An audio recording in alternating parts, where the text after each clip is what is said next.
Hello quilters. Well, we're going to start it on the Little Bo Peep Sew Along. We're doing piece 18. Now piece 18, there's 2 pages that need to be put together. So I wanted to kind of show you how I line this up. I'm going to turn on my light source here so you can see.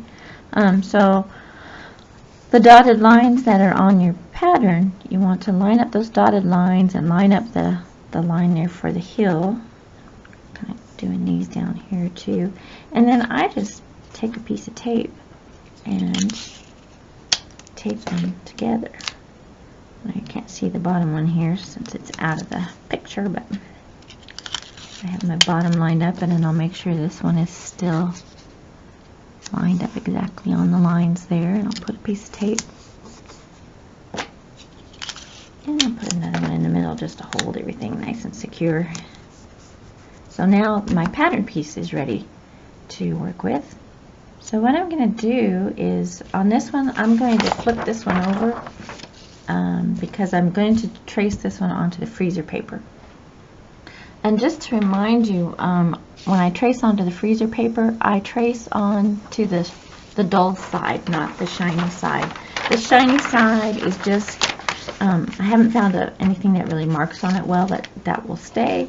And so I found the easiest solution is just to flip my pattern over and lay my paper, freezer paper on top of that, and then I can just trace around it. So that's what I'm going to do here.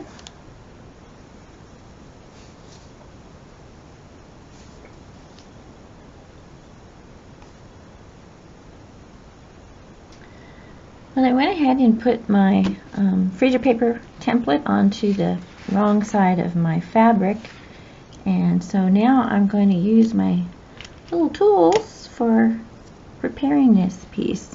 And I've again cut about 1/4 inch beyond the template on this part that needs to be folded over for stitching.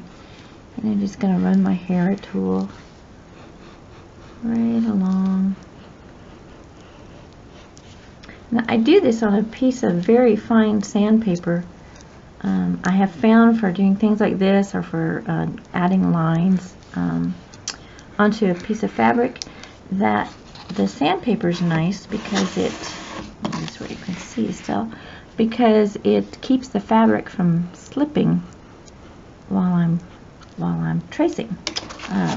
Because often when I have a pencil and I'm trying to do it on here, I think the paper makes a difference, but when I'm like taking a piece of fabric and I want to draw a diagonal line on it, I do the same thing. I use my sandpaper that I've put onto a clipboard to make it really easy. It's just very fine, the finest sandpaper I could find at the hardware store, and I just put it on that clipboard so it's nice and handy for me to use.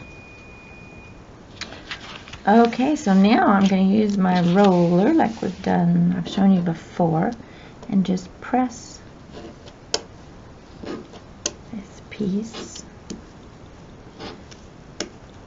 Now I've got a bit of an inside curve here, so I think I'm going to do some clipping before I go too much further. So let me clip this curve here.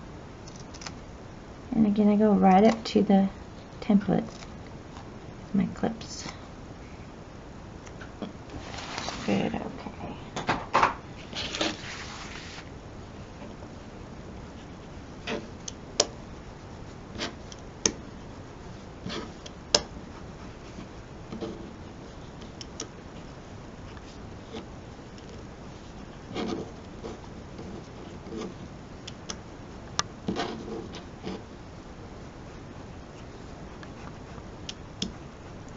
Okay, so now this piece is ready to be pinned in place, and I'm excuse me, caught a bit of a cold this weekend.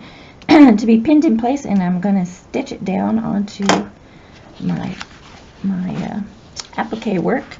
But here's my little grassy hill. I found this great grass look fabric that Northcott produces, and the color on the video is not showing. I tried to get it to show how green it is, but it's just a beautiful, beautiful green color. So I'll try to include a picture of it on the blog post this week so you can see the green grass that I found for this hill. Anyway, I'm going to go ahead and attach that to my applique block, and we'll be back for the next piece.